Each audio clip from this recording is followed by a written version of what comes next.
Marcelo Capello, que es el presidente del IERAL, junto con Jorge Vasconcelos, que es el vicepresidente, y Gustavo Reyes, jefe de la regional NOA con sede en Mendoza.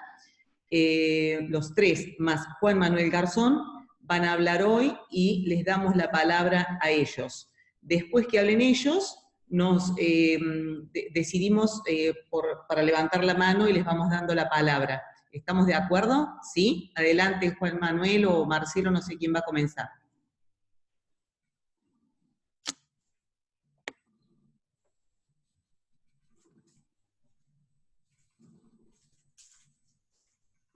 Marcelo Capello.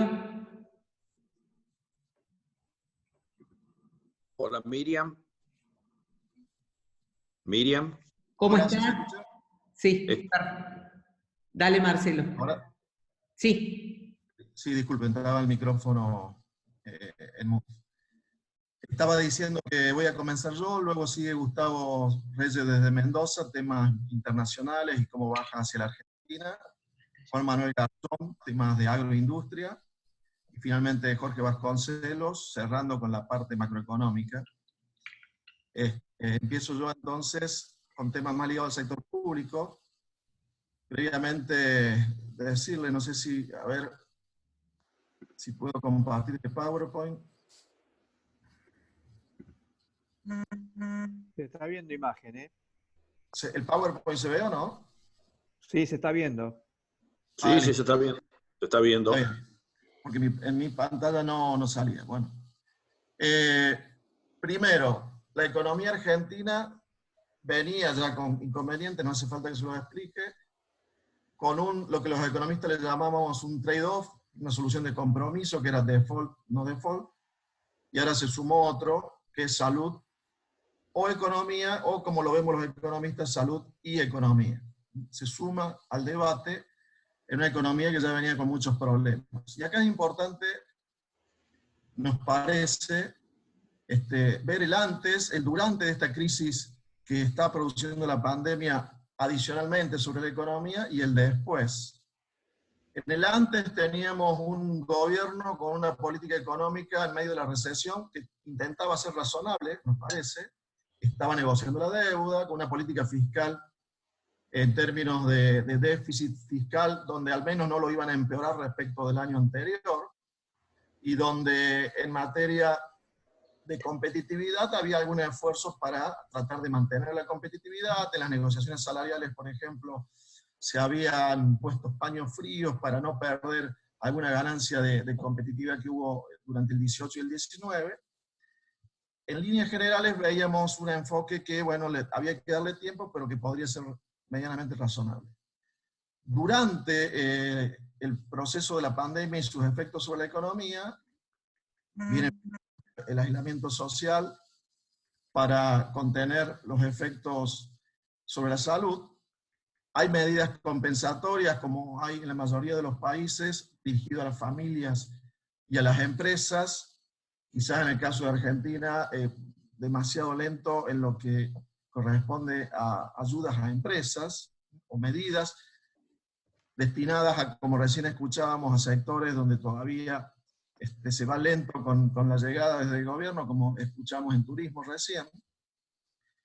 Y también notamos que se fue cambiando un poco el enfoque y el tono sobre la economía, en las declaraciones, en la política, y también en el enfoque económico, pero también es durante la pandemia, se supone que eso es un efecto transitorio, y después vamos a volver a la recesión que ya traíamos agravada, y que vamos a tener que tratar de solucionar. Pero yo creo que lo más importante es el después, además de lo que está ocurriendo ahora durante la pandemia, que es qué política económica queda tras esta crisis importante que tenemos ahora. ¿Cómo va a seguir la política fiscal? O sea, si vamos después de un año en que seguramente el déficit va a ser mucho más grande por los efectos de las medidas económicas y la caída de la recaudación que se están viendo, si vamos a volver a intentar llegar al equilibrio, cómo vamos a hacer con el tema de la deuda, sobre eso va a hablar después al final Vasconcelos. Si vamos a volver a una política que intente conservar cierta competitividad que se había ganado, o si vamos a volver a la política económica que hubo durante el 2011 y el 2015, por algún motivo que en algún momento les voy a mostrar. Respecto al tema de la salud, y hoy es el Día Mundial de la Salud, simplemente para reflejar los datos que estamos viendo todos los días, el caso de los contagios, luego el caso de los decesos. Argentina, si bien hay discusión sobre la cantidad de testeos que realizamos, pero viene ubicado entre los países latinoamericanos en términos medio en cantidad de contagios, más parecido a México. Si contamos desde el día en que hubo 100 casos en adelante, en Argentina estaríamos en el día 11. Para el día 11 de los diferentes países, Argentina estaría en 820, México similar, Uruguay y Perú un poquito por debajo, y Brasil, Ecuador y Chile por arriba. Sobre todo problemático el caso de Brasil y Ecuador, pidiendo para el mismo día 11, después de los 100 primeros casos, solo que, repito, en Argentina se está discutiendo el tema de la cantidad de testeos, como ya saben. Por eso también conviene ver los decesos. Acá se supone que debería haber menos problemas con la información. Se corrobora que Argentina viene con respecto a otros países latinoamericanos. En este caso sería a partir del primer deceso. Los ponemos en 1 en ese momento. Argentina estaría en el caso 52, Brasil en el caso 552, Ecuador en el 190. En Brasil prácticamente están en la línea de duplicar la cantidad de decesos cada 2 días. Argentina estaría cercano a la línea de duplicar la cantidad de decesos cada 5 días. Dado que se supone que esta información es más confiable que la de los testeos, nos animaríamos a decir que el aislamiento social está brindando su fruto en Argentina en términos de contener la expansión con respecto a algunos otros países latinoamericanos. Habrá que ver cómo impacta lo del viernes pasado, por supuesto, cuando eso se vea reflejado en las estadísticas, pero en principio es una buena noticia de que el aislamiento social ha ayudado a mejorar la performance que trae Argentina en medio de este gran problema de la pandemia. Y en el impacto sobre la economía, después van a seguramente profundizar Gustavo, Juan en agroindustria y finalmente Jorge Vasconcelos, uno puede usar el relevamiento de expectativas de mercado que se hace en el Banco Central, consultando a muchas de las consultoras del mercado, y podemos ver cómo ha cambiado esa expectativa en los meses previos a marzo y en marzo, que es la última medición. Por ejemplo, sobre el crecimiento del PIB, la fila de abajo, en promedio se esperaba entre diciembre y febrero que el PIB este año en Argentina cayera 1,4%, y en marzo las principales consultoras están esperando que la caída sea del 4,3%. O sea, prácticamente 3 puntos más de caída del PIB para este año es lo que en marzo se estaría viendo en promedio. Que el resultado fiscal del gobierno nacional, en vez de un déficit de 0,5 puntos del PIB, pase a ser un déficit de 2,5 del PIB. Yo creo que se van a quedar cortos, puede ser mayor el déficit este año. El tipo de cambio esté a final del año en 83, el oficial, que baje un poquito más la tasa de interés, y extrañamente la expectativa sobre inflación da de que sería un poco menor a lo que se esperaba en los meses previos. La verdad es que ese dato descoloca. Lo más importante entonces es lo que revisé abajo como una primera entrada en lo que pueden ser los efectos económicos en Argentina este año. Yo lo que voy ahora a profundizar un poquito es la parte fiscal, que es sobre lo que más trabajo en el IERAL, en la economía del sector público. El aislamiento social ha llevado a que haya que compensar monetariamente a familias y a empresas. Como dije al principio, se va más lento con el tema de empresas que con el tema de familias. Eso implica gastar más, gastar mucho más, y así está ocurriendo en la mayoría de los países con problemas. es probable que, por ejemplo, en abril el gasto público aumente respecto al mes anterior un 20% a nivel nacional. Y a su vez los recursos caen por la recesión, porque cuando hay este tipo de problemas se pagan menos impuestos, aumenta el incumplimiento, lo cual es lógico, cuando no se tienen ingresos, y porque también hay alguna medida de excepción por parte del gobierno.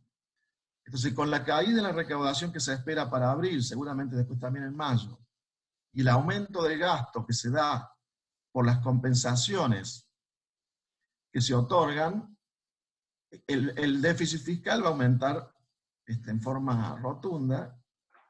Este mes de abril que ya estamos transitando, es probable que el déficit sea el equivalente a 15 puntos del PIB de un mes. Del PIB de un mes. Si es el PIB del año, sería 1 punto del PIB. O sea que este mes va a haber un déficit mayor que el que hubo en todo el año pasado. Y eso, como se sabe y ha sido reconocido por el Banco Central, por ejemplo, por su presidente, se va a monetizar. Está aumentando mucho la emisión de dinero. Todo el mayor gasto, el mayor déficit se compensa con emisión de dinero. Fíjense que ahí en el gráfico, a mí me tapa un poco las imágenes, pero la línea azul sería cómo está variando la base monetaria nominalmente desde el 2017, cómo ha aumentado mucho desde noviembre del año pasado, pero especialmente marzo de este año.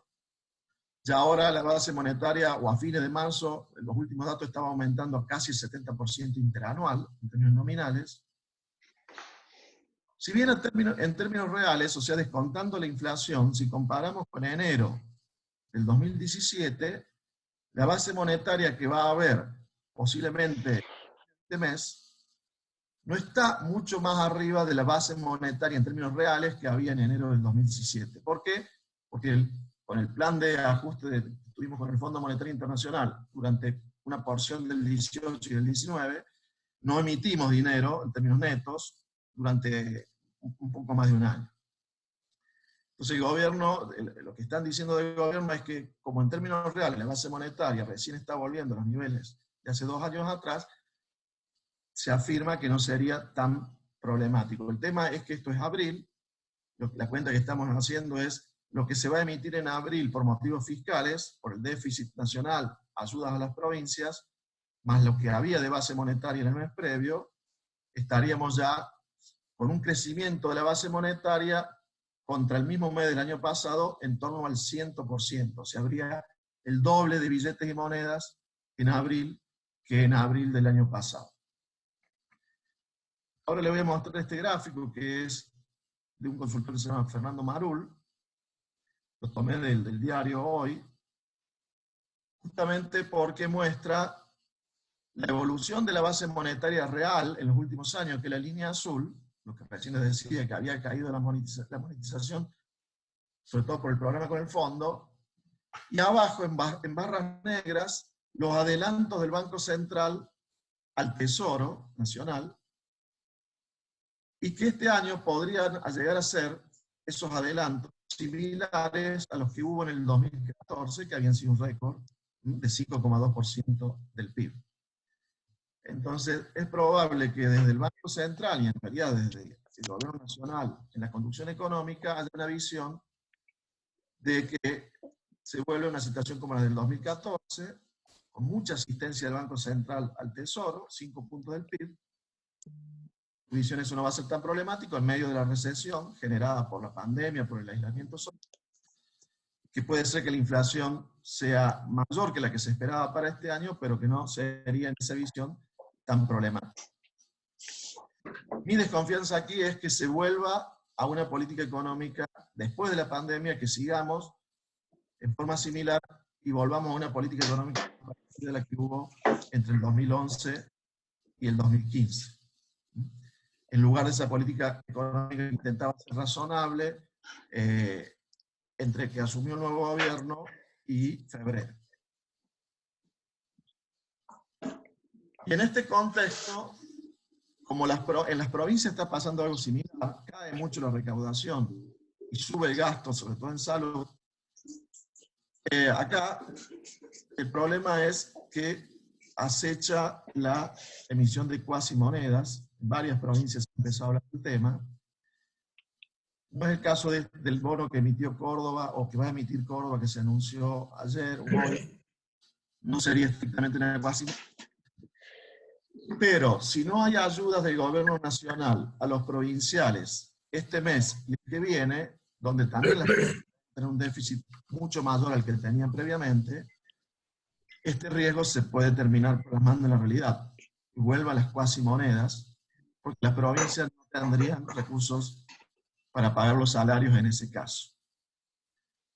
Nosotros en el IERAL lo que estamos diciendo es, bueno, está bien, va a haber que compensar, sector, en medio de este problema, va a haber que gastar más, va a haber que emitir más, pero debería haber también un esfuerzo del sector público para gastar menos en aquellos destinos que no están ligados a la contención de la pandemia. Por supuesto, no en salud, ni en seguridad, y todo lo complementario con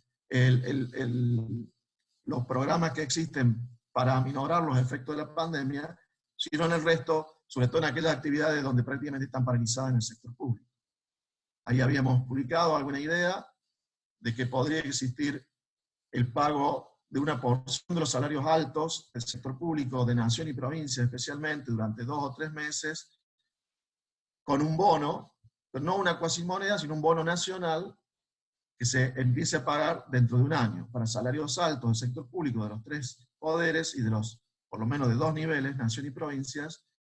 Una porción de los salarios se paguen con un bono nacional, no provincial, que empieza a vencer dentro de un año, para de esa manera descargar un poco el gasto público, que no es esencial en este momento, para dar lugar a ese otro gasto público que es esencial y que no haya que emitir tanto por los problemas que eso puede tener. No es tanto el inconveniente abril, mayo, con respecto al posible impacto en los precios, sino posterior, una vez que se empiece a normalizar la situación, va a quedar de más moneda dando vueltas. Entonces habría que evitar que las provincias emitan cuasimonedas. Si bien tendrían algunos pros, tienen una mayoría de contras. A favor de la cuasimoneda provincial estaría el hecho de que éstas podrían adaptarse mejor a la situación actual, podrían coparticiparle también a sus municipios. Digo esto porque es lo que ocurrió en el 2001. Eso le da mayor autonomía a las provincias respecto al gobierno nacional, sobre todo en un país como Argentina, donde a veces se puede discriminar entre provincias de acuerdo a ciertos criterios, al menos es lo que pasó antes, no sé si lo que va a pasar ahora.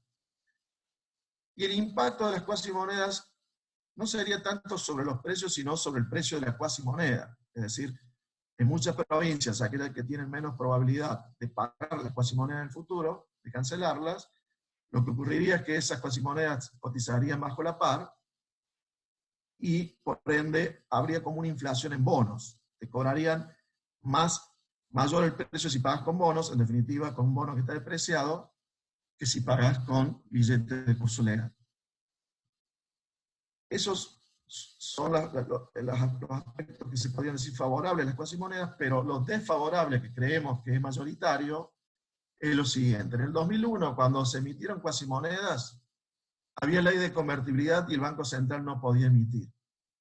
Ahora sí puede emitir. No tenemos esa restricción. Se conviene que emita el Banco Central y no las provincias.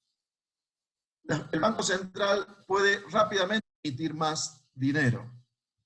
En cambio, las provincias tendrían que aprobar las cuasimonedas, diseñarlas, hacerlas emitir. O sea que a lo mejor llegarían tarde para el problema grave que ya tienen en este mes, y sobre todo cuando tengan que pagar salarios.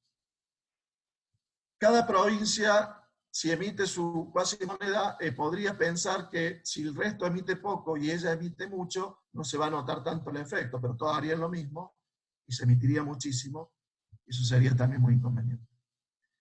Se podría exacerbar la emisión además, porque como en el 2002 fue el Banco Central quien rescató las cuasimonedas, las provincias pensarían va a ocurrir lo mismo, emitamos, total el Banco Central va a cancelar dentro de 1 o 2 años.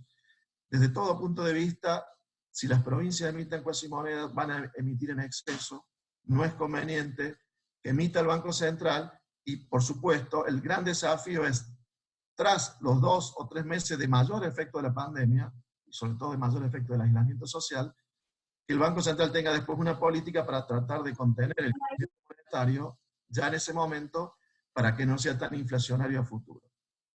Y no que ocurra como en el 2011, el 2015, que se emitía mucho dinero, y para contrarrestar, para que no le pegue tanto la inflación, se atrasó el dólar, se apreció nuestro tipo de cambio, nuestra moneda, y se atrasaron mucho las tarifas, y después fue muy difícil salir de ese escenario.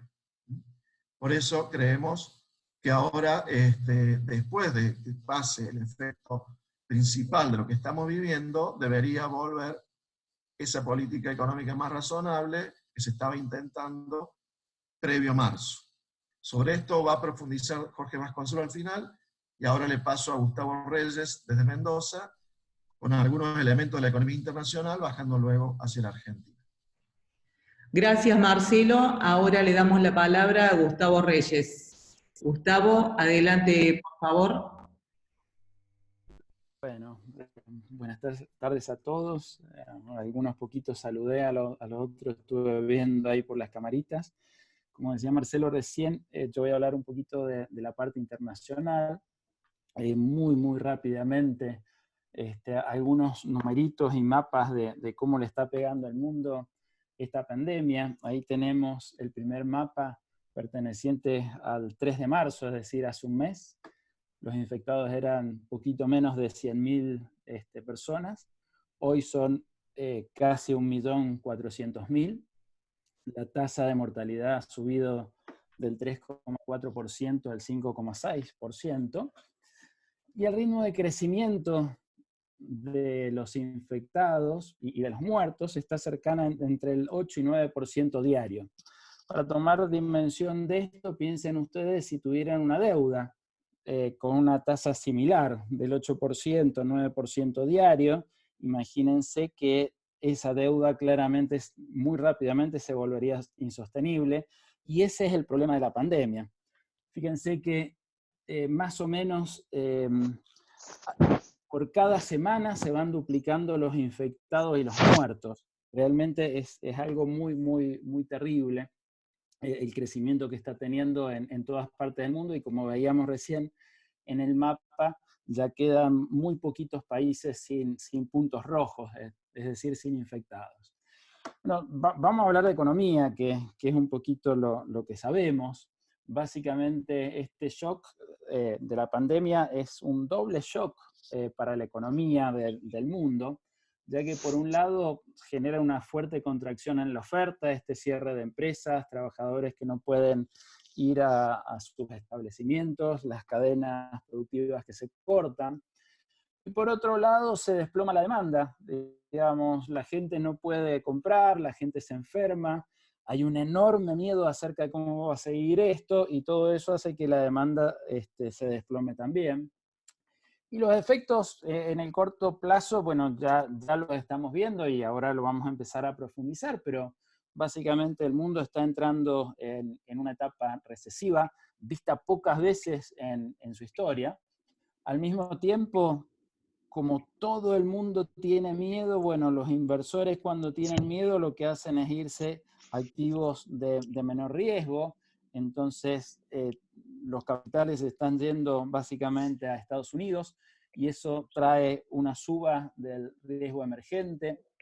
El dólar se está fortaleciendo en todo el mundo, y el conjunto de malas expectativas con problemas con el comercio internacional, también están trayendo una fuerte caída en el precio de las commodities. Veamos en detalle los principales puntos. Miren, ahí tenemos un poquito, esto es una encuesta que se realiza en muchos países del mundo, donde se le preguntan a los gerentes generales de las empresas qué es lo que esperan para sus ventas en los próximos meses. el numerito que tenemos en 50, cuando está de 50 para arriba las expectativas son buenas, cuando está de 50 para abajo las expectativas son malas, y fíjense que las expectativas están dadas por la curva verde, que tiene una altísima correlación con la curvita naranja, que es el PBI. Y fíjense lo que pasó a partir de febrero. Las expectativas se desploman muy fuertemente en el mundo, y lo mismo pasa obviamente en las principales economías del mundo. Miren, acá tenemos China, que se cae fuertemente las expectativas, la línea en azul. Lo mismo sucede en Japón. Para Europa pasa exactamente lo mismo, algunos países más, algunos bloques un poquito menos, pero están cayendo todos, en Estados Unidos también. Y si bien estos son expectativas, porque no hay muchos datos, porque esto básicamente tiene un mes de duración en muchas partes del mundo, es decir, no hay todavía procesados los suficientes datos, pero en Estados Unidos hay un dato muy alarmante que es la solicitud de pedidos de subsidios de desempleo. Miren, acá tenemos la serie que es bastante larga, este puntito de acá empieza en 1970, y fíjense, más o menos constante, por ahí sube, por ahí baja, pero miren el salto que pega. Este numerito, el salto de acá es marzo de este año. Realmente impresionante la cantidad de gente pidiendo subsidios por desempleo, porque obviamente han perdido sus trabajos en Estados Unidos. La otra cosa que decíamos es que se generaba esta especie de pánico, un vuelo a la calidad, es decir, la plata se va hacia Estados Unidos. Por eso está muchísima gente comprando bonos del Tesoro americano, y por eso es que la tasa de interés a 10 años en Estados Unidos se ha desplomado. Fíjense, hoy actualmente está más o menos 0,6%. Es decir, el Tesoro americano puede endeudarse a 10 años a menos del 0,6%, básicamente porque todos tienen miedo y todos quieren refugiarse en el sector financiero en Estados Unidos.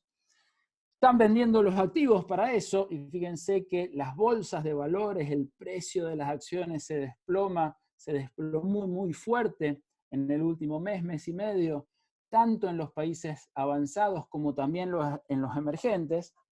Y no solamente están vendiendo acciones para comprar bonos del Tesoro, sino también están vendiendo bonos de los países emergentes. Y cuando masivamente los inversores venden bonos de los países emergentes, lo que pasa es que el precio de estos bonos se derrumba y la prima de riesgo sube fuertemente. Miren, en el último mes casi se ha duplicado la prima de riesgo de los emergentes.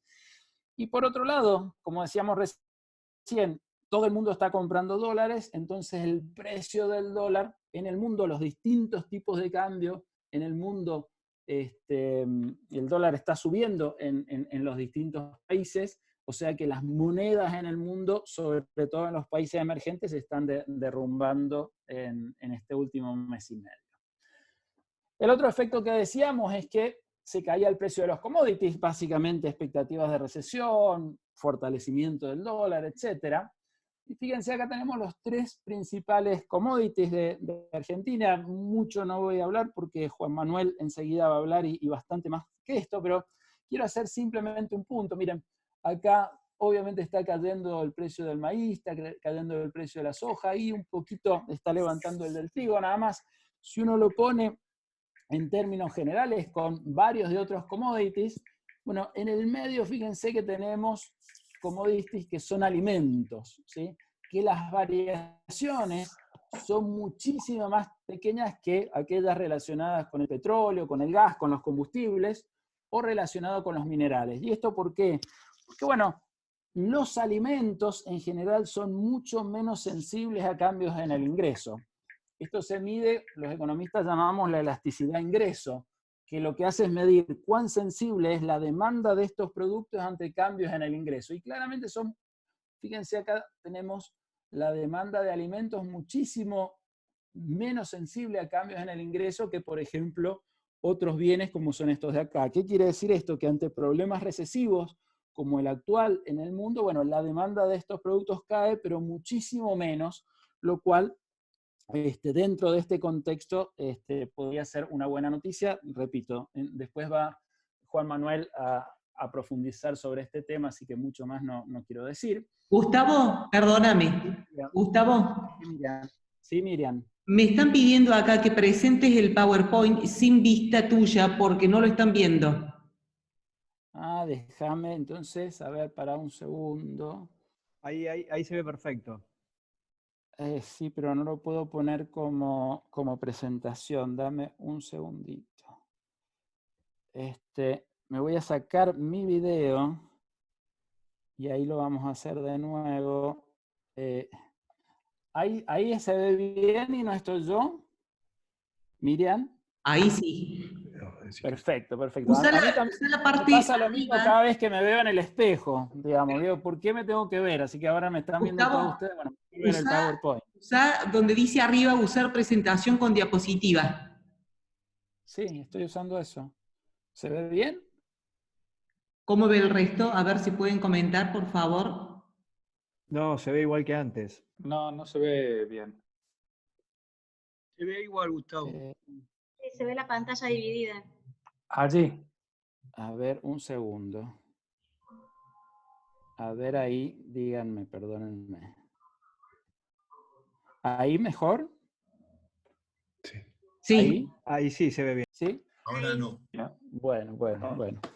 Bueno, entonces, estábamos en este punto. ¿Qué está haciendo No, el mundo ahora para no. averiguar? Ahora no. Uf, terrible. Ahí está, ahí. Ahí Sí se ve no sé bien. por qué cambia. A ver, déjenme. ¿Ahí se ve bien? Sí. Sí, Sí, perfecto. se ve perfecto. Ok. ¿Qué está haciendo el mundo para amortiguar este doble shock económico? Bueno, la verdad es que nadie sabe cuándo va a terminar esto, pero sabemos, dado que es un virus, y todos los virus tienen un determinado ciclo, por lo tanto, el virus tendría en algún momento que disminuir su intensidad, y por lo tanto debería ser un shock transitorio. Y para los shocks transitorios, justamente es que siempre los economistas decimos hay que ahorrar en las épocas buenas, para cuando vienen estas épocas complicadas tener forma de morigerarlo. Entonces, en este grafiquito lo que tenemos es básicamente qué han hecho los países básicamente en los últimos 5 años en cuanto al ahorro del sector privado y al ahorro del sector público. Tenemos 4 cuadrantes. En este tenemos que los países que el sector privado ahorra, pero el sector público tiene un déficit. En este segundo cuadrante, los países que hay ahorro del sector, hay desahorro tanto del sector privado como del sector público. En el tercero, los países que el sector público es el que ahorra y el que desahorra es el sector privado. Y finalmente el cuarto, donde tanto el sector privado como el sector público están ahorrando. Bueno, obviamente este último cuadrante donde van a estar mejor preparados los países para amortiguar el shock, dado que los dos sectores de la economía han estado ahorrando. Y este último cuadrante, o este segundo cuadrante, es obviamente donde van a estar menos preparados, dado que el ahorro ha sido muy bajo. Bueno, Argentina no está en ninguno de estos dos, sino en el primero, donde el gobierno ha tenido un déficit por muchos años y muchísimos años, pero el sector privado ha tenido un superávit. ¿Qué quiere decir esto? Bueno, que el sector privado en su conjunto estaría en mejor situación para afrontar el shock que el sector público. ¿Cuál es el gran problema? Bueno, que esto no es homogéneo para todo el sector privado. Como el sector privado viene de 2 años recesivos, con caída fuerte en los salarios reales, en el poder adquisitivo de las remuneraciones, bueno, hay mucha gente que está dentro del sector privado, pero no ha podido ahorrar, ha desahorrado, entonces se le complica un poquito, se le complica, mejor dicho, bastante, pese a que cuando miramos el número global, el sector privado ha podido ahorrar y ese ahorro se ha manifestado en las salidas de capitales que hemos visto en todos estos años y en la acumulación de dólares por parte del sector privado.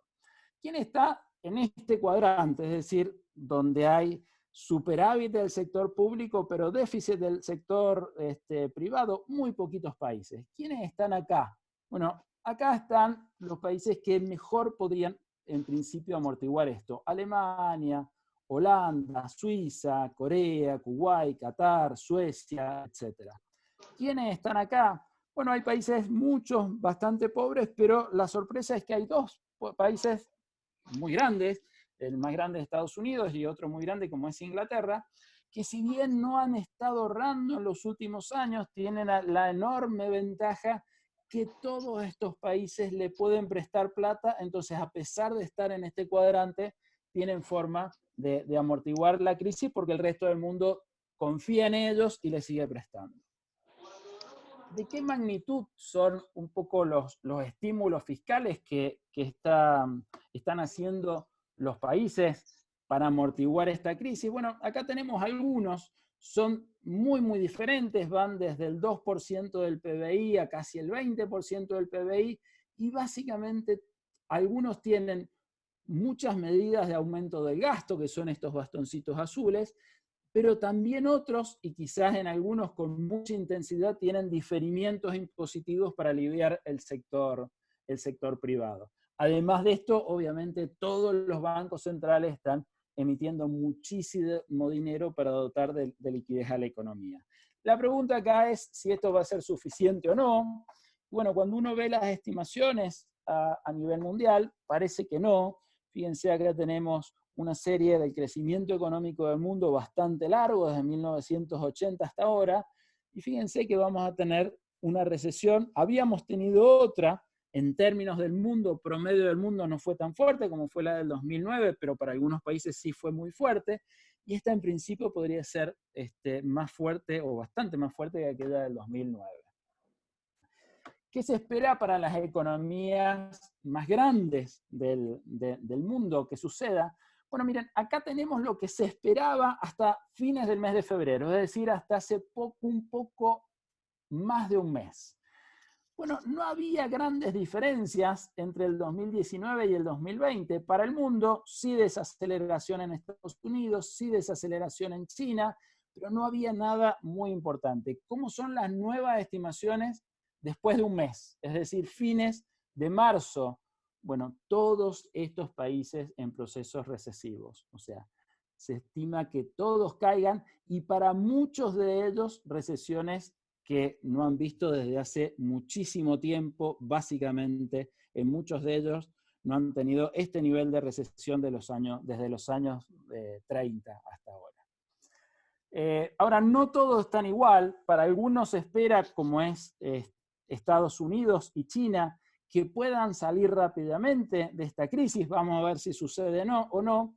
Miren las expectativas, estas que hablábamos al principio de los gerentes. Se cayeron en marzo, pero han rebotado, se cayeron en marzo y ahora las expectativas de abril han rebotado, así que están un poquito mejores. Bueno, se espera que China, si efectivamente logra terminar de frenar este enorme problema sanitario, se espera una salida rápida. Y Estados Unidos, vamos a ver qué tan fuerte es que lo que le pega en términos de economía esta pandemia, pero se espera también una salida relativamente rápida para el segundo semestre. No pasa lo mismo con Europa, donde se espera por distintos motivos una salida muchísimo más lenta. ¿Qué pasa en nuestro barrio? Y con esto un poquito vamos terminando. Bueno, la verdad que para nuestro barrio también se espera, para todos nuestros vecinos también se esperan recesiones, y de niveles muy importantes. Fíjense el promedio de América Latina cayendo un poquito más del 4%.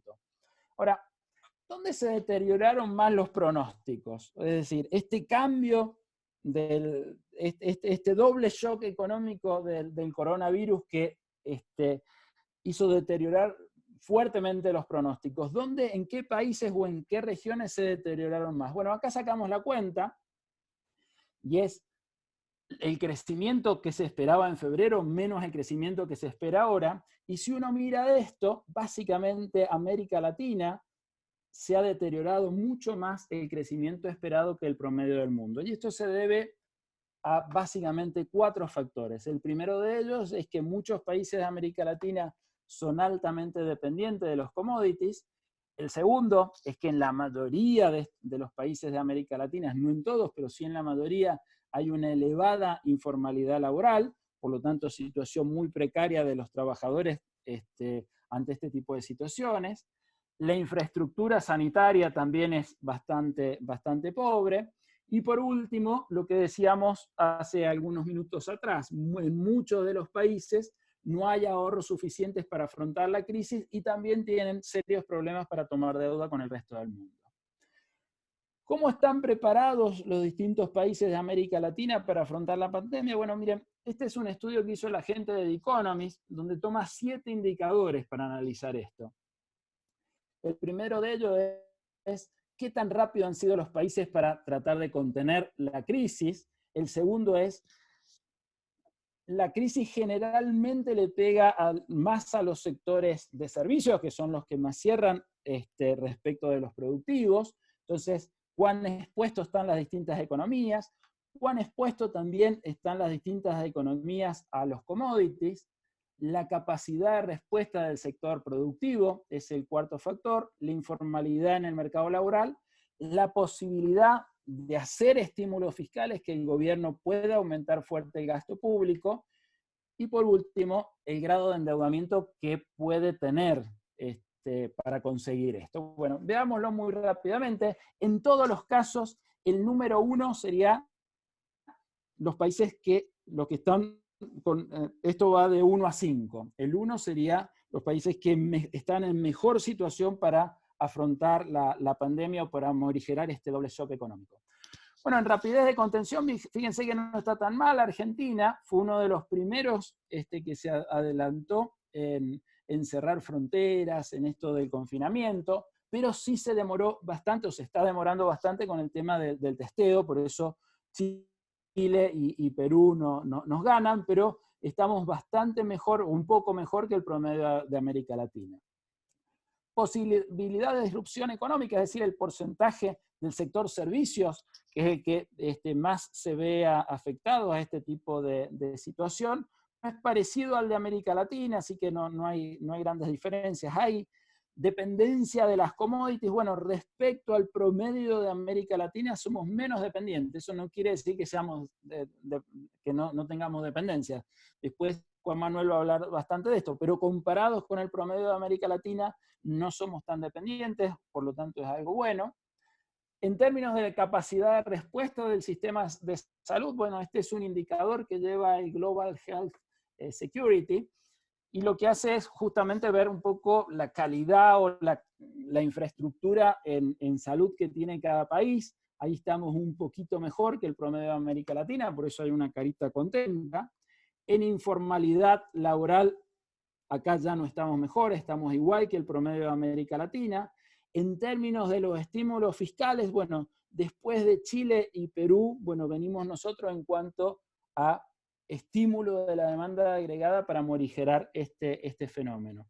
El problema es este séptimo indicador, que es el grado de endeudamiento. Fíjense que tenemos un nivel 5, es decir, tenemos una altísima deuda, por lo tanto, claramente este estímulo fiscal no puede ser financiado con deuda pública, como lo hacen la mayoría de los países, sino básicamente con emisión monetaria. Un poquito lo había hablado Marcelo, creo que Jorge va a hablar después también, o sea que gran parte de este estímulo fiscal se va a traducir en fuerte emisión monetaria con sus consecuencias para la inflación. Bueno, es todo. Muchísimas gracias. Muchísimas gracias, Gustavo Reyes. Le damos la palabra a Juan Manuel Garzón. Adelante, Juan Manuel. Hola, buenas tardes a todos, ¿cómo están? Voy a compartirles en una presentación breve sobre algunos aspectos vinculados al sector exportador y al ciclo agrícola que estamos transcurriendo. 10 minutos nada más. Hay cosas que ya han sido comentadas por Marcelo o por Gustavo. Lo primero que quería contarles es, bueno, quería mostrarles a qué porcentaje de nuestras exportaciones esta pandemia puede hacer más daño en una primera aproximación. Antes de mostrarle el número, bueno, hoy el sector exportador está sufriendo distintos tipos de restricciones. Restricciones que tienen que ver con la posibilidad o no de producir, es decir, de estar o no operativo, pero incluso aquellos que tienen permitido, autorizado la producción, han bajado su productividad por una cuestión de protocolos sanitarios o porque empieza a faltar algún insumo. La economía funciona en red, entonces si yo apago algunas industrias, lo más probable es que termine afectando también a las industrias que siguen encendidas, por el lado de los insumos. Después también hay restricciones logísticas, hay que tener en cuenta que en el comercio exterior, bueno, la logística es un poco más compleja, más sofisticada que en las operaciones internas. Básicamente tenemos operaciones multimodales y bueno, eso implica que esté todo funcionando en sintonía, puertos, barcos, etc. Y hoy, en esta última semana, se han visto bastantes problemas en esos servicios. Restricciones financieras, la cadena de pago sufre en estos contextos, las cobranzas se alargan, pero hay pagos que hay que hacer, sueldos, servicios, etc. El capital de trabajo está muy presionado. Y bueno, además de tener que sortear todas estas restricciones, el que pueda, está la cuestión que ya comentaba Gustavo, que la actividad económica global está en retroceso y la demanda, por ende, está cayendo. Entonces el sector exportador se tiene que adaptar a un escenario de menores ventas que va a depender mucho del tipo de bien que produzca o del lugar que ocupe en las cadenas de producción. Tiene que planificar operaciones y ventas bajo mucha incertidumbre. ¿Cuánto puede ser la caída de ventas? No lo podemos, no lo sabemos, muy difícil la estimación. En algunos casos van a ser menores ventas y a menores precios.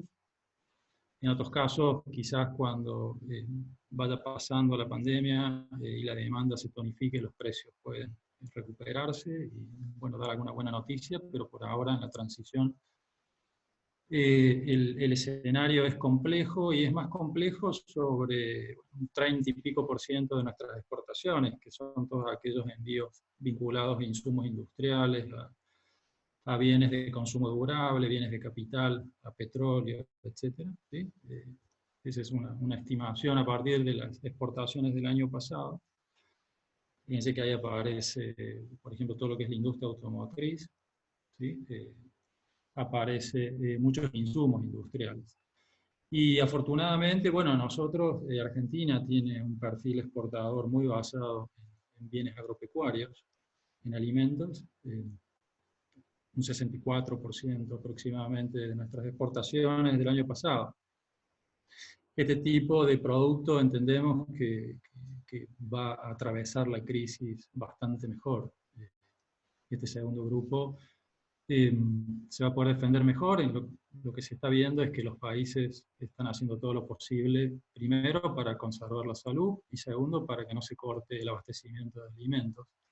Se le ha dado prioridad a ese sector, así como ha pasado en Argentina, también está pasando en las distintas regiones. Así que desde ese lugar, la estructura de exportaciones basada en productos agropecuarios, en este contexto es una muy buena noticia. Después, para ir con algún ejemplo puntual de un socio comercial importante para determinadas ramas industriales, regiones. Ganadería, por lo menos. Sí, señor. Brasil venía bastante bien, dentro de todo venía en recuperación, algo de sus importaciones, pero desde marzo se vio una caída significativa y en la primera semana de abril, que son los últimos datos, esa caída se está profundizando. Lo que tienen ahí en pantalla son las importaciones diarias, promedio, en lo que va del año. ¿Sí? Estamos en el orden de los 644 millones de dólares por día en esta primera semana de abril, un 13% abajo de de los primeros 2 meses del año. Y cuando uno ve un poquito más algunos productos, yo quería mostrarles acá uno nada más, por una cuestión de tiempo importante para la industria, para Córdoba, que tiene que ver con las compras que hace Brasil de vehículos, en este caso vehículos de pasajeros.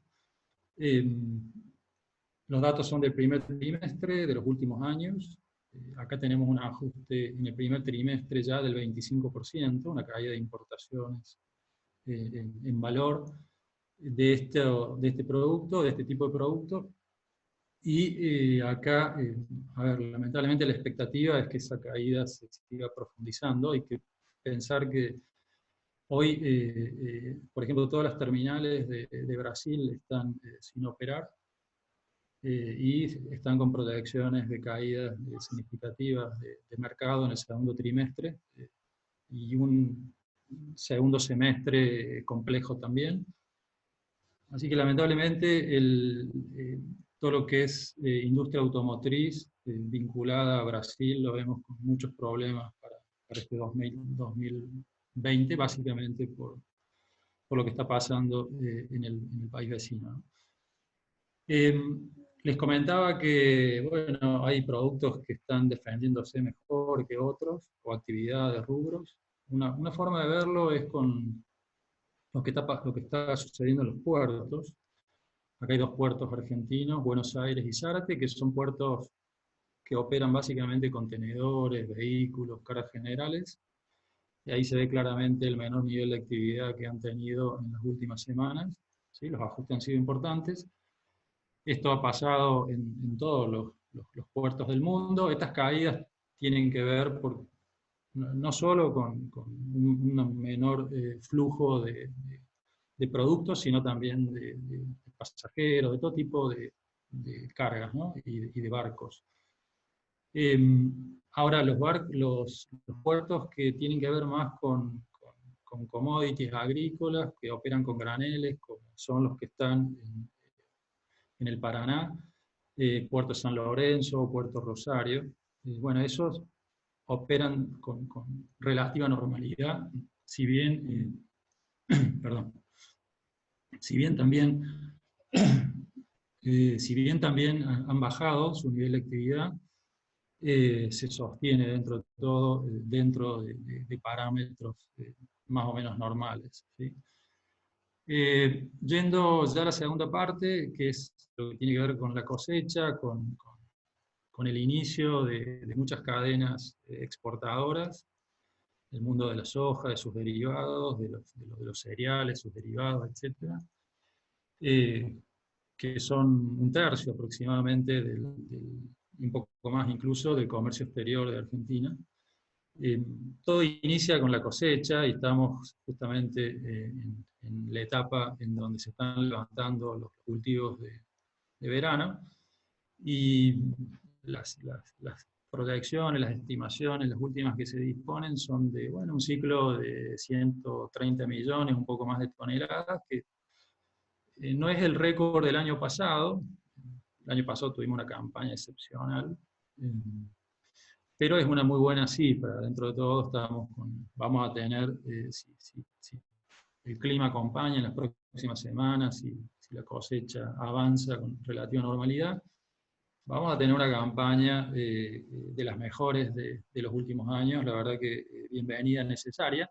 Una campaña que tiene sus problemas logísticos, ¿no? Que no son menores. Hay muchas restricciones al movimiento de prestadores de servicios, que por ejemplo no pueden pasar entre provincias. Acá tenemos un problema importante con una provincia vecina, en el caso de Córdoba. Y después hay complicaciones en el transporte de los granos, en la velocidad de carga de los puertos, etcétera, de los servicios de aduana. Bueno, eso está pasando, pero dentro de todo, en comparación con los problemas que están teniendo otros sectores, diríamos que estos son menores. La cosecha y los granos van a estar quizá un poquito más tarde, pero van a estar. Creo que Argentina los va a necesitar y el Estado Nacional también, ¿no? Acá hay mucha recaudación de impuestos en estos granos.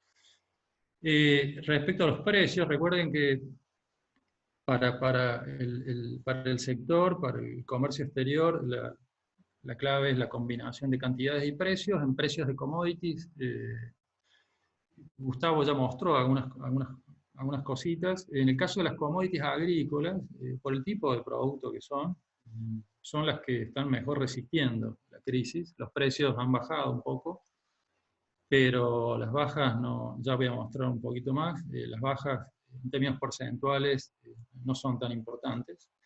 Acá hay factores que están actuando de sostén.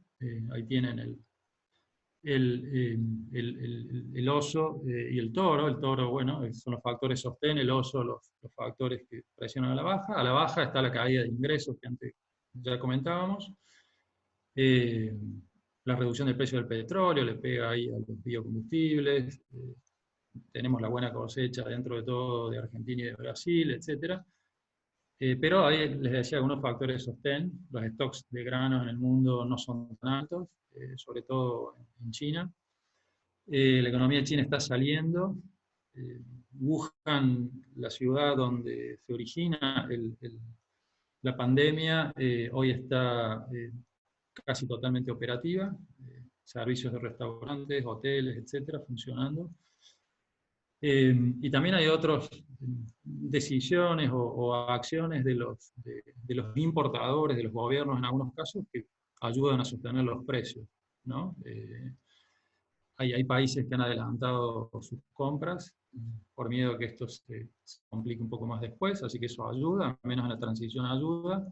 Y después hay otros países que están frenando sus exportaciones. Argentina alguna vez lo supo hacer.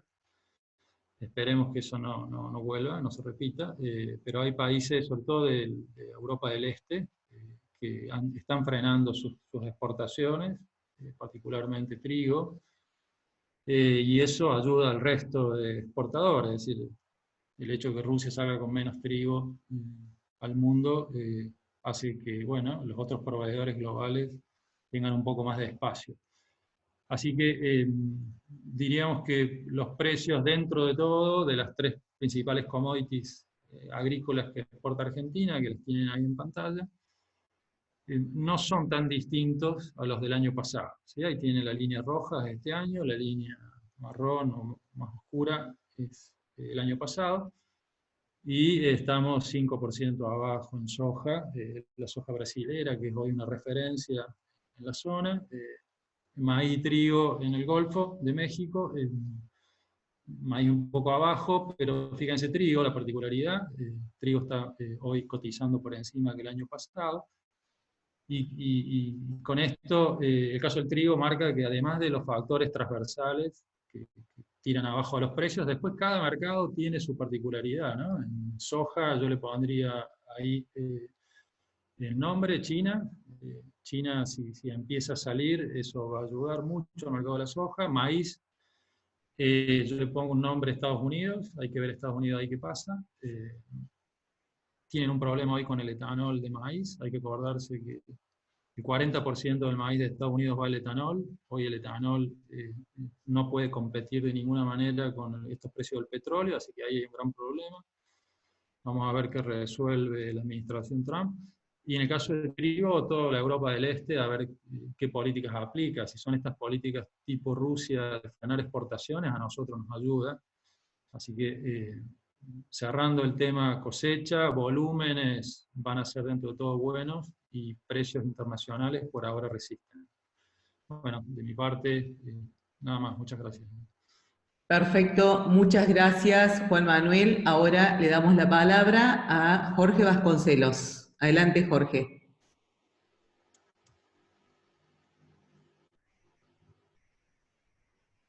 Jorge, ¿me escuchas?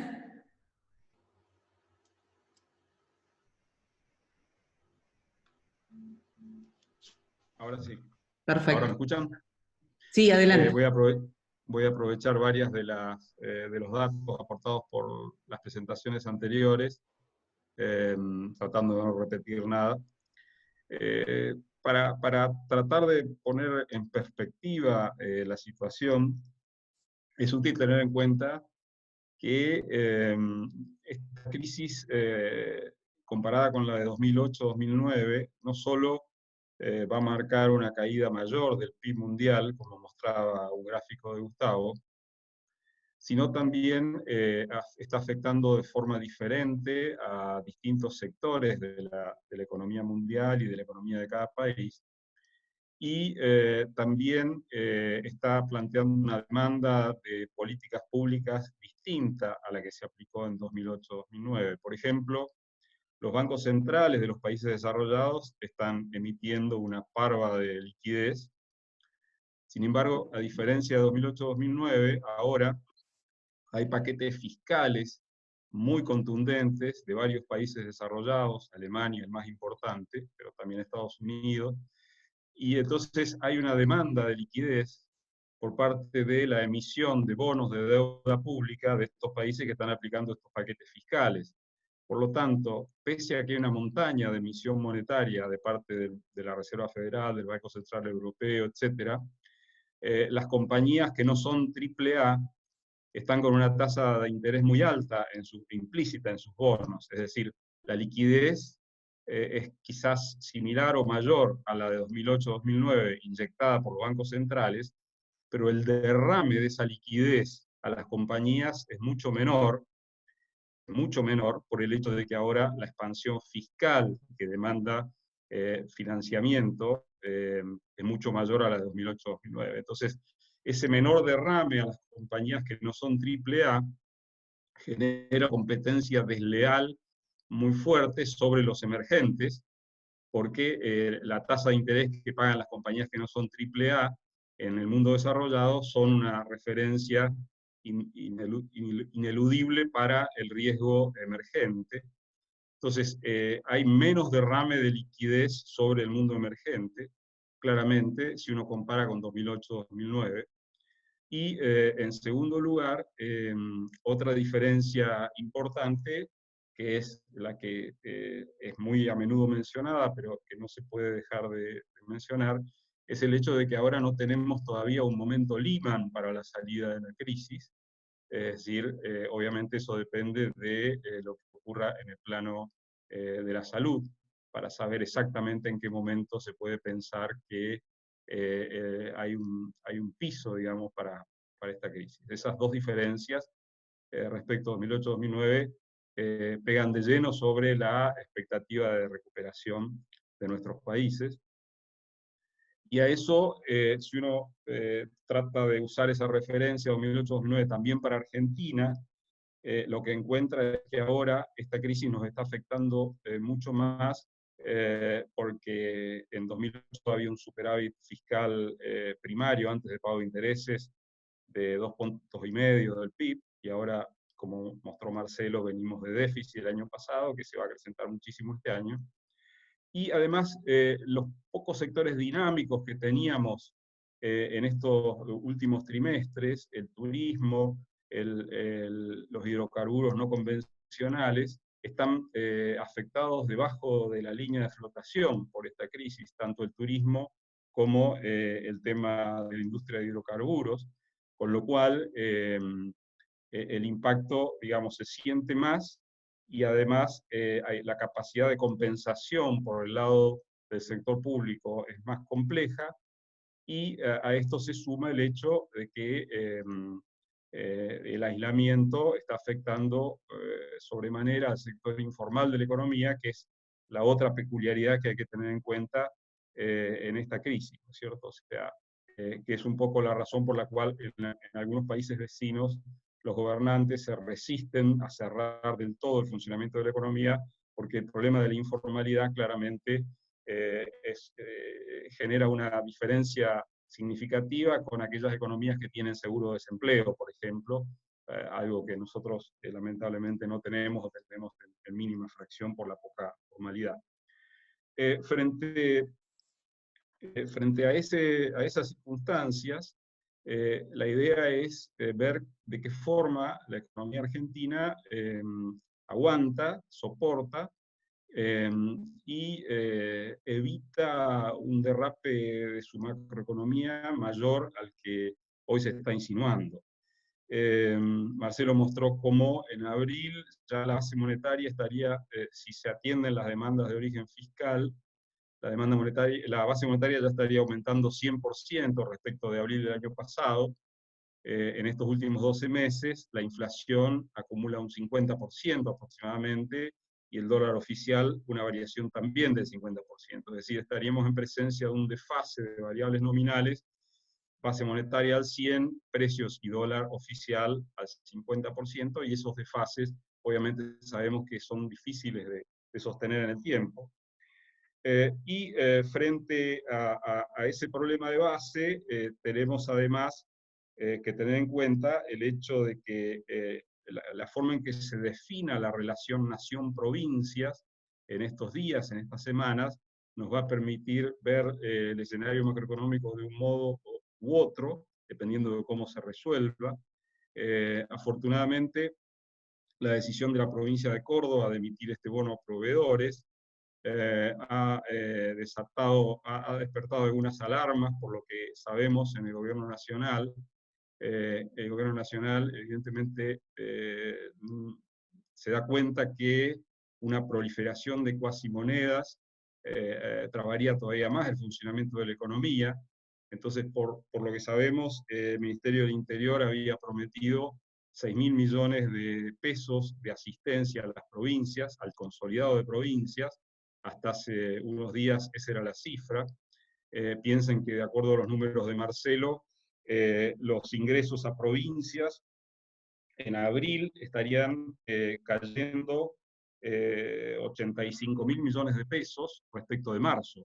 Marzo a abril de este año, los ingresos de provincias, sumando recursos propios más coparticipación, estarían cayendo 85.000 millones de pesos, de acuerdo a los números que mostró Marcelo Capello, y el gobierno nacional había prometido 6.000 millones frente a 85.000 de caída. Bueno, por lo que sabemos, después del anuncio de Córdoba, el Ministerio de Interior ahora le está comunicando a los gobernadores que la asistencia este mes podría alcanzar unos 20.000 millones de pesos. De todas maneras, es una fracción de los 85.000 millones de caída, y piensen que las provincias, entre sueldos y jubilaciones, tienen un presupuesto mensual consolidado de 200.000 millones de pesos, y los ingresos en abril, si todo va bien, en coparticipación más propios, va a ser de 200.000 millones. Es decir, que quedarían sin cubrir unos 150.000 millones de pesos mensuales habituales del gasto provincial que va a proveedores. O sea que si las provincias destinaran todo a pagar sueldos y jubilaciones locales, quedaría en cero el pago a proveedores, con lo cual lo que hoy ya es una cadena de pagos muy cortada, no quiero imaginar cómo quedaría. Por lo tanto, la coordinación entre nación y provincias es fundamental para poder saber en qué dirección estamos yendo en la cuestión de la macro. Respecto de la capilaridad del crédito, que es otro de los problemas a los cuales hemos estado prestando atención en los últimos días, bueno, los anuncios de un rescate del ELIC por parte del Central para que los bancos aumenten su oferta de crédito, por el momento lo que está generando es más bien el impacto monetario. La tasa de interés en cauciones bursátiles está debajo del 20% desde hace varios días. Hay bolsones de liquidez, pero no hay capilaridad. Bueno, ahí la información fresca que tenemos es que finalmente el gobierno se ha dado cuenta de los problemas que hay con la cuestión garantías, y se estaría montando un fondo de garantía, no sabemos si administrado por el vice, de unos 30.000 millones de pesos, que es la parte de los créditos al 24 o 25% que se destinaba a pagar sueldos. Es decir, que la liberación de ese crédito hasta un tope de 30.000 millones de pesos podría ser bastante fluida en la medida en que ese fondo de 30.000 millones de pesos se termine de armar, y un fondo obviamente capitalizado desde el Tesoro Nacional, porque es la forma en la cual los bancos, digamos, pueden respetar sus normativas en cuanto a sus ratios de crédito, etcétera, para que esos desembolsos puedan ocurrir en forma rápida. Faltaría el tema de los créditos postdatados. Cuando el Banco Central reabrió el clearing, bueno, hubo una cantidad enorme de cheques ahí que quedaron trabados y pasaron a la categoría de, bueno, impagos. Ahí también hay una propuesta del sector privado para que se constituya otro fondo, también capitalizado por el Tesoro, para que todos los cheques que no tengan fondos para hacer el clearing pasen a ser pagados por ese fondo capitalizado por el Tesoro, pasando automáticamente ese fondo a ser acreedor de la empresa que ha emitido ese cheque postdatado y que en estas circunstancias no puede hacerle frente. Eso es un proyecto todavía no tiene normativa oficial, pero esperemos que, así como avanzó esta idea de garantizar el crédito para los salarios, avance también la idea de un fondo para garantizar el clearing y que el Tesoro, a través de este fondo, pase a ser el acreedor de aquellas compañías que han emitido cheques y hoy no pueden cubrirlos. Ahora, en ese contexto, la idea que tenemos es que para evitar un desborde mayor de la macro, el gobierno tendría que modificar algunas de las cosas que venía encarando desde fin de año pasado. Creemos que el mercado cambiario, así como está funcionando, es más bien es más bien un dique que va a llevar, va a desviar los excesos de liquidez que pueda tener la economía hacia mayores presiones inflacionarias, hacia mayores presiones en el dólar paralelo, etcétera, etcétera, y eso obviamente no es conveniente.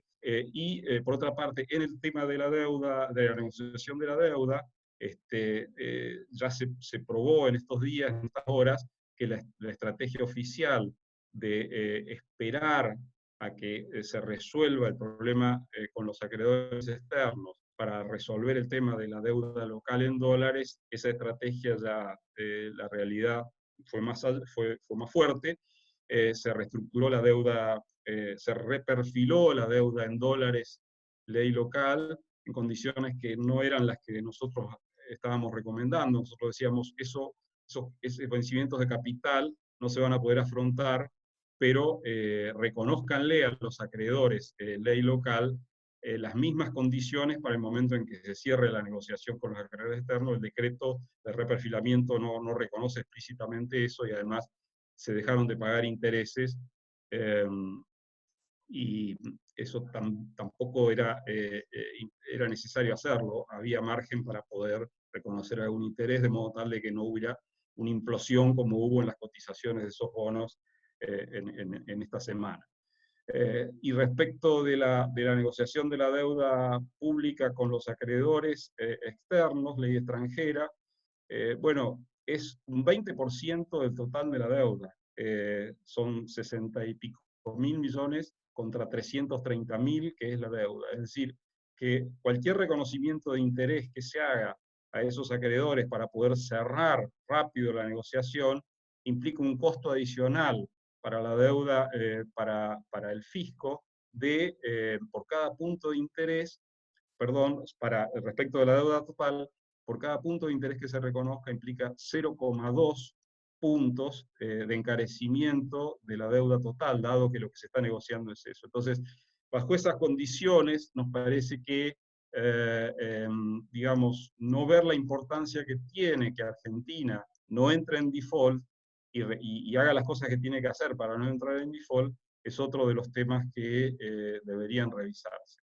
El último comentario vinculado con el tema del mercado cambiario es el siguiente. Si ustedes miran cómo funcionaba el mercado cambiario hasta hace un año atrás, cuando a principios de 2019 no había cepo,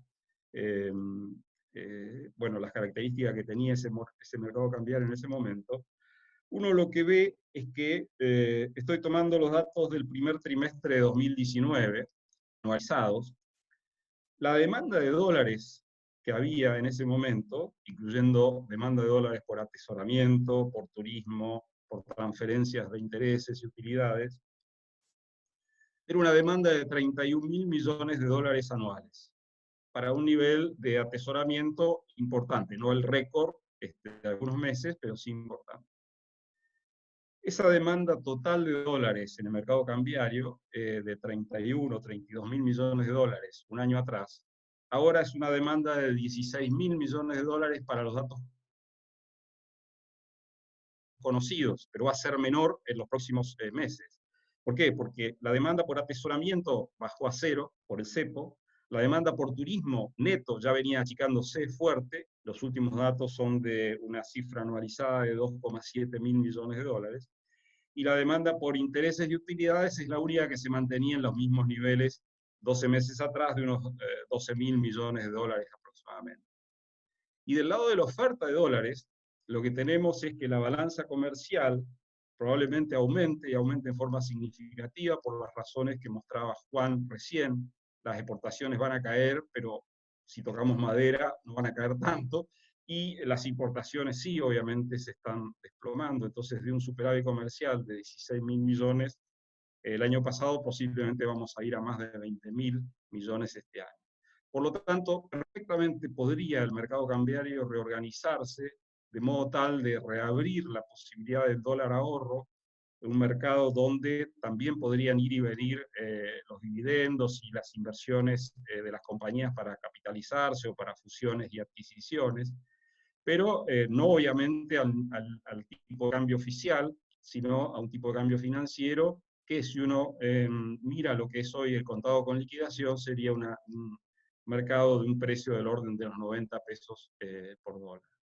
Si a lo largo del año el Banco Central vendiera en el mercado financiero, en el tipo de cambio financiero, una fracción de los dólares obtenidos por la balanza comercial, podría estar haciendo una gran ganancia, una importante ganancia cuasi fiscal. El dólar ahorro generaría ingresos fiscales también, porque obviamente el impuesto del 30% debería reducirse a una alícuota de un dígito, porque ya de todas maneras el precio del dólar sería de 90, no de 60 y pico. Es decir, habría un mejor manejo de la liquidez, porque habría esterilización de pesos, habría mejora de los ingresos cuasi fiscales del central y mejora de los ingresos del Tesoro, porque ese impuesto pasaría efectivamente a recaudar. El mercado cambiario no se desequilibraría, porque el dólar ahorro sería obviamente con algún cupo, no de los 200 dólares actual, algo más, y la oferta de dólares estaría garantizada por la ampliación del superávit comercial. Nos parece que eso es mucho más genuino que, digamos, una emisión monetaria que no tiene ningún mecanismo de esterilización hoy, que en abril está subiendo al 100%, pero obviamente la forma de mejorar todavía más el control macro, pese a todas las dificultades, sería la idea del ahorro forzoso para sueldos estatales por encima de cierto umbral que mencionó Marcelo anteriormente. Y en ese contexto, tratar de superar esta situación que obviamente es un enorme desafío tanto para el gobierno, los gobiernos, como para el sector privado, y la posibilidad de hacer acuerdos entre empresas y sindicatos para hacer un esquema de transición respecto de salarios y horas de trabajo, podría tener mejor lubricación si empiezan a normalizarse los otros factores que hoy nos están preocupando, vinculados con el tema de la capilaridad del crédito, la puja entre nación y provincias, y las otras cosas que mencionamos. Eso es lo que teníamos para comentar hasta el momento. Bien, muchísimas gracias, Jorge Vasconcelos. Al resto les pedimos que se mantengan, por favor, silenciados y que levanten la mano a través de la aplicación. Para los que no saben, la eligen en la parte de abajo de la pantalla y yo les iré dando la palabra para que sean preguntas cortas, precisas y concretas. Así se presentan cada uno por la empresa y el rubro, y cada uno de los economistas irá respondiendo. Adelante, por favor. Gracias.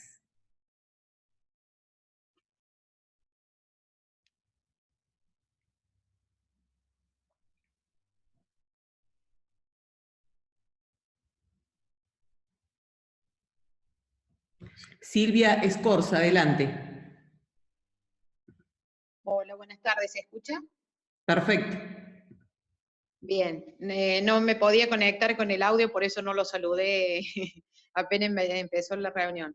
Solamente era para saber si todavía siguen con las mismas restricciones o las mismas informaciones que dieron sobre el tema de ir avanzando con el tema laboral, o si antes Marcelo Capello adelantó algo, si hubo alguna reforma o adelantaron algo sobre el tema de trabajo, si se mejoró algún tema de la asistencia de la gente, o seguimos con la cuarentena como estamos hasta ahora.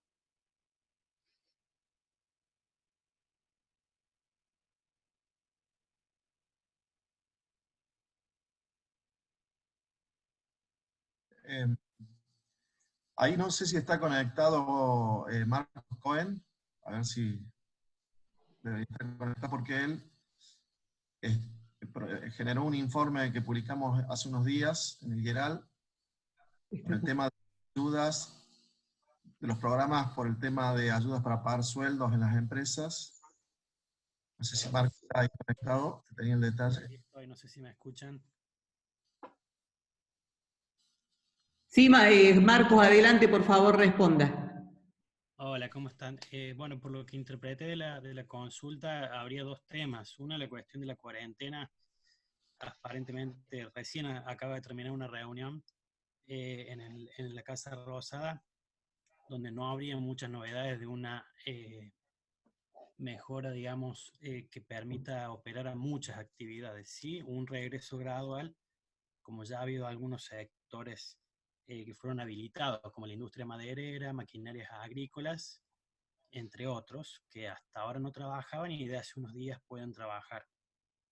Y en lo que comenta Marcelo, en alusión a las ayudas que se han anunciado para facilitar, digamos, la mantención de los puestos de trabajo o la cuestión financiera de las empresas en relación al pago de sueldos, son anuncios hasta el momento de aumento de repros, ¿sí? Este mecanismo de ayuda, una cantidad de dinero por cada empleado para empresas que hagan un trámite al respecto. Sí, es una fracción del salario mínimo vital y móvil por empleado, la que van a poder recibir, aunque todavía no hay grandes precisiones respecto de cómo se va a aplicar. El método del repro sí ya está disponible, eso es importante comentarlo, que ya es una herramienta existente de hace muchos años, entonces los mecanismos para solicitarlo ya están disponibles en la página del Ministerio de la Producción,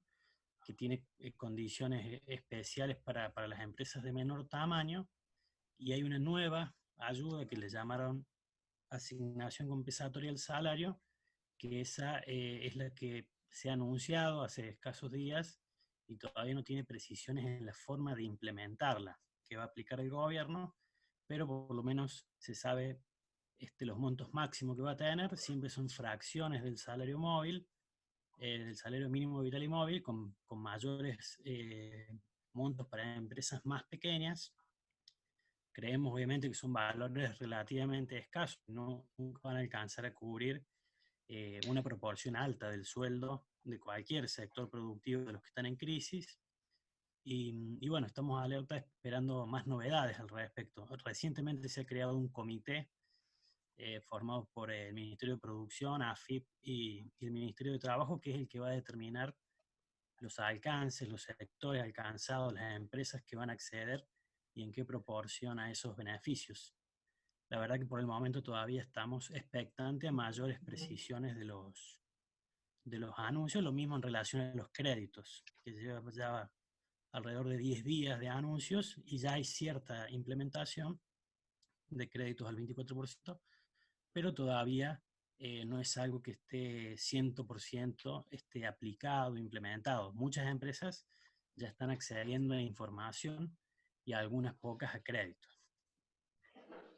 Gracias. Le damos la palabra al señor Javier Tizado de la empresa Tubos Transelectric. Adelante, señor Tizado, por favor.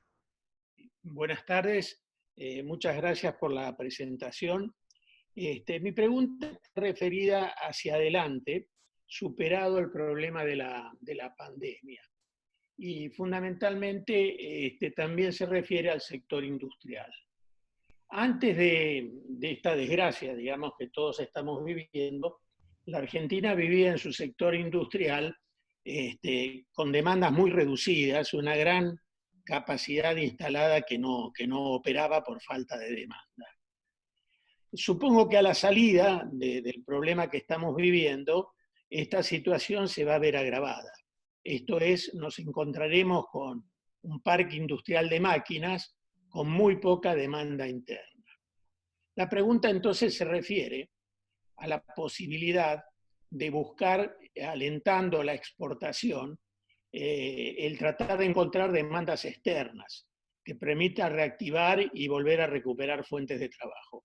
Esto es, eliminando la retención industrial y revisando la política de reembolsos para estos bienes con valor agregado. Gracias.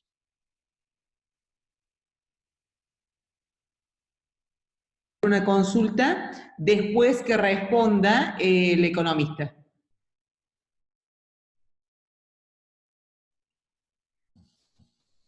Ahí se escucha.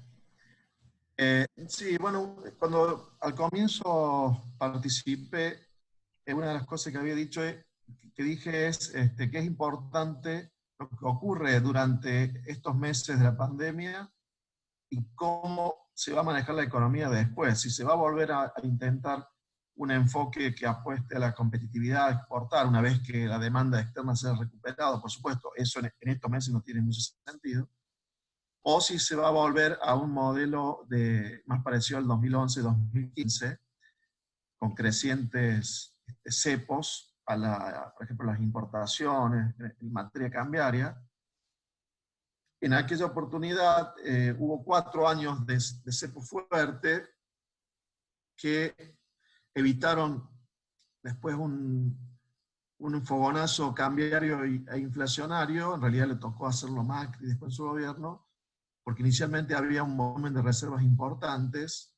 Ahora la situación no es tan así, es decir, de ir después de este problema mayúsculo que tenemos ahora al post-pandemia, si se quiere hacer algo parecido al 2011-2015, va a haber mucho menos resto, mucho menos stock, en este caso de reservas, para hacerlo durante 4 años, sin que se les provoque el fogonazo cambio inflacionario. Porque, ¿qué uno podría esperar de cómo se actúe para que no impacte tanto en la inflación la emisión de dinero que se está haciendo, especialmente cuando empiece a normalizarse la economía? Que compensen con atraso nuevo tarifario y atraso cambiario. Es decir, que de esa manera traten de que inicialmente no vaya tanto a precios la emisión monetaria de estos meses, pero sabemos que esa estrategia no dura toda la vida, dura lo que duran los stocks, las reservas, el stock o la capacidad de producir energía, etc. Y yo no veo que eso vaya a durar 4 años como la otra oportunidad, o sea que antes de finalizar el gobierno habría posiblemente un problema que llevaría a que se tenga que convalidar finalmente un mayor tipo de cambio, actualizar tarifas, etc. Porque si no, desde el punto de vista de la competitividad y de la producción de energía, podríamos tener más inconvenientes. Por eso, después de la pandemia, me parece que el gobierno va a tener que volver a hacer lo que estaba intentando antes, que es una economía competitiva, con un tipo de cambio que era alto, ya no está tan alto, pero que en todo caso era competitivo hasta recientemente, y para poder exportar más, como recién planteó Javier, tomar medidas de tipo fiscal, como reducir de nuevo a cero las retenciones a las exportaciones, empezando por lo industrial y lo regional, aumentar nuevamente los reintegros y cuidar que en materia salarial y en otros tipos de costos que hacen a la competitividad, que mantengamos la oportunidad, la posibilidad de venderle al mundo con costos competitivos. Yo no puedo asegurar cuál va a ser la senda que el gobierno va a seguir después que solucionemos estos problemas más graves que tenemos ahora. Pero está ese riesgo de querer volver a la economía 2011-2015, porque ha habido algunos cambios en el discurso también, y de eso a veces es difícil volver, ¿no? Por eso no hay que dejar de lado esa posibilidad de que volvamos a una economía de ese tipo. No sé si quiere agregar a alguien alguno de los otros. Si puedo agregar un comentario, Miriam. Sí. Adelante, Jorge. El enfoque que estamos planteando en general, Javier, creo que es bastante simple pero demostrable, es que cada peso que se aplique a promoción del tipo que vos mencionás, o cada peso que se aplique a generar garantías para que haya capilaridad del crédito, lo que se está haciendo es evitando que dentro de poco tiempo sean necesarios 2, 3, 4 pesos en políticas sociales. Es decir, la rentabilidad social de mantener activo al sector privado es hoy más enorme que nunca, porque cada peso aplicado a esos fines seguramente habrá de estar evitando 3, 4 o más pesos a políticas sociales en un futuro relativamente cercano. Ese es un poco el enfoque que estamos tratando de llevar adelante en general, y si bien no es una respuesta puntual, es una respuesta conceptual que me parece que en esta mesa de participantes conviene exteriorizar. Bien, muchas gracias. Ahora les leo la pregunta del señor Mario Aguilar de la empresa Las Chilcas, que es del sector agropecuario, es una empresa familiar agroindustrial. Es para Juan Manuel Garzón, sobre cómo él ve la demanda de carne y los problemas de abastecimiento, o no que puede existir con los problemas de los frigoríficos con menor capacidad de faena y los días de faena, y el riesgo de que se cierre alguna planta. Adelante, Juan Manuel. Hola, sí, ¿me escuchan? Lo que estamos viendo es que, bueno, va a haber una oferta abundante de carnes en el mercado interno, consolidando las 3 carnes líderes que hoy tenemos, y una demanda que va a estar floja. Tenemos caídas de ingresos, seguramente problemas de empleo. Así que ahí tenemos una cuestión no menor de colocación de excedentes de producción. Nuestros mercados más importantes venían siendo, bueno, China, Europa. Europa está muy frenado en este momento. Imaginamos que eso va a seguir durante algunas semanas más. Así que ahí tenemos un problema. Mientras más rápido salga Europa, bueno, podemos volver a colocar sobre todo determinados cortes y carnes. Y por el lado de China, China había aflojado, pero incluso en su pico de pandemia estaba importando un flujo muy, muy significativo de carnes. Es decir, nunca interrumpió la compra de carnes, entre ellos de Argentina, que es uno de los principales proveedores. Así que imaginamos que China ya en recuperación va a volver al mercado con fuerza, y va a haber ahí alguna oportunidad para colocar un poco más de volumen en relación a los primeros meses y a precios quizás un poco más altos. Pero bueno, es un desafío canalizar los niveles de producción que hoy Argentina tiene en este contexto. Los precios internos quizás se tengan que acomodar un poco más, lo estamos viendo en algunas carnes, sobre todo en cerdo. Y bueno, algunos frigoríficos la pueden pasar mal en estas semanas, en función de su modelo de negocio, los que estaban apuntando mucho a Europa, a China, vienen de semanas ya complejas, así que con precios a la baja. No descarto que pueda seguir habiendo problemas en la industria frigorífica, pero yo entiendo que al menos todo lo que es China, lo peor ya habría pasado, y en Europa estaríamos, ojalá, dando la vuelta, y en próximas semanas debería empezar a normalizar el comercio con el viejo continente, así que dentro de todo el mensaje es que como todos los alimentos, la situación va a ser más favorable que en otros sectores, creo yo, y esa es la perspectiva que hay que tener, ¿no? Estamos en crisis y bueno, hay que ver un poco también el resto y desde ese lugar quizás bajar un poco las expectativas de lo que va a ser el 2020. Va a ser un año difícil para todos. Gracias. Le damos la palabra a Sergio Roggio, que pidió para Jorge Vasconcelos. Adelante, ingeniero Sergio Roggio. ¿Se escucha ahí?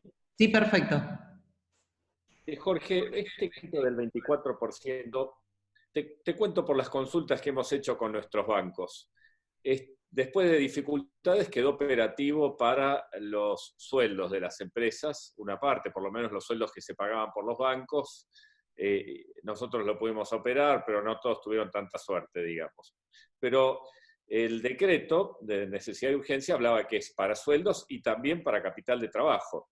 Y la verdad que las empresas, para reconvertirnos en esta situación, adaptarnos, por ejemplo, a lo que es la situación de cuarentena, bueno, la reconversión que cada uno tiene que encarar, es importante poder contar con este crédito y claramente los bancos no lo están otorgando.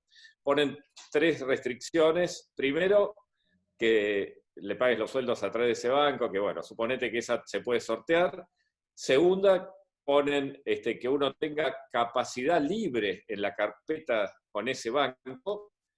Es duro, pero bueno, suponete que cada uno lo puede arreglar, replantear su carpeta. Y ponen una tercera que lo ponen todos, que tenga que estar avalado por SGRs. Hoy es ridículo pedir eso, porque además las SGRs hoy están descontando, ayer las mejores han descontado al 17% anual. Entonces es más barato si alguien tiene una garantía de una SGR, ir directamente a la SGR y descontar cheque propio un año que ir a este crédito, digamos.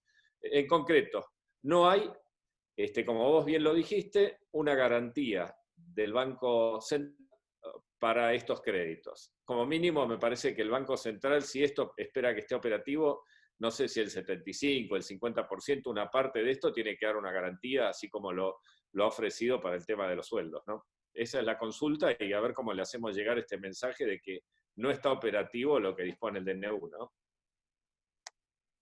En realidad no hay una respuesta para eso, pero me parece que el gobierno tendría que reorganizar ahí el esquema, y el vice, por ejemplo, está anunciando que va a dar créditos, creo que por 1.000 millones de pesos, algo así, cuando me parece que hoy las circunstancias ameritan que haya algo de segundo piso, que perfectamente podría ser el vice, para que administre, canalice fondos para capitalizar los fondos de garantías preexistentes. Me parece que ese es el mecanismo más rápido, más práctico, es decir, que las empresas que hoy no forman parte de algún fondo de garantías puedan adscribirse a ese fondo de garantías, y en este caso el vice podría perfectamente administrar eso. Creo que ahí falta un poco de ayornamiento del diagnóstico oficial respecto de la profundidad y velocidad de esta crisis. Nosotros estamos tratando, digamos, de transmitir esto, pero bueno, todavía no vemos señales de mucho movimiento en ese plano. Pero ahí lo que hay que pensar es algo preexistente, no generar nuevas instituciones y capitalizar instituciones preexistentes que puedan ampliar la base de garantías con la que operan las empresas, para lo cual esas empresas deberán, si no pertenecen, si no están adscriptas a esos fondos de garantía, deberán ver la forma de hacer trámite sumario para anotarse y tener una carpeta abierta y habilitada. Bien. Obviamente debe admitirse que los balances no sean la fotografía de la última semana, sino que los balances sean, digamos, lo de un flujo habitual de esas compañías, porque obviamente si se mira los datos de esta semana, nadie califica, ¿no? Miriam, estas recomendaciones podríamos hacerlas llegar al ministro Culfas, un trabajito con esta propuesta que está diciendo Jorge, y como resultado de este Zoom y escuchar a los empresarios de todo el país que están teniendo esta dificultad, que los bancos claramente este crédito de a un año a la tasa del 24% y 90 días de gracia no existe porque los bancos están pidiendo que tenga garantía de SGR o una garantía líquida. Me parece llegar la inquietud y alguna propuesta de Lieral, digamos, ¿no? Perfecto, muy bien, muchas gracias. Continúa Lara Giuliani, que consulta para Juan Manuel Garzón. Ella es productora ganadera y quisiera saber qué va a pasar con las exportaciones vacunas y con el precio del ganado en pie. Esa es la primera pregunta para Juan Manuel, y de paso agrego la de Mario Aguilar, que tiene que ver para usted o para el resto de los economistas. La consulta es, bajamos un poquito, y dice así, la consulta en concreto es, ¿qué pasará con la inflación dada la enorme emisión monetaria y futura para financiar déficit, considerando una demanda débil dada esta situación sanitaria y de pandemia? Una vez que respondan, levanta la mano el señor Guillermo Barsi. Respondan, por favor. Bueno, creo que arranco yo con lo que preguntaba Lara. En principio, nuestra expectativa es que se empiece a recomponer la exportación que va a China y más lentamente hacia otros mercados, a medida que la pandemia vaya siendo superada. Hoy tenemos bastantes problemas con Europa.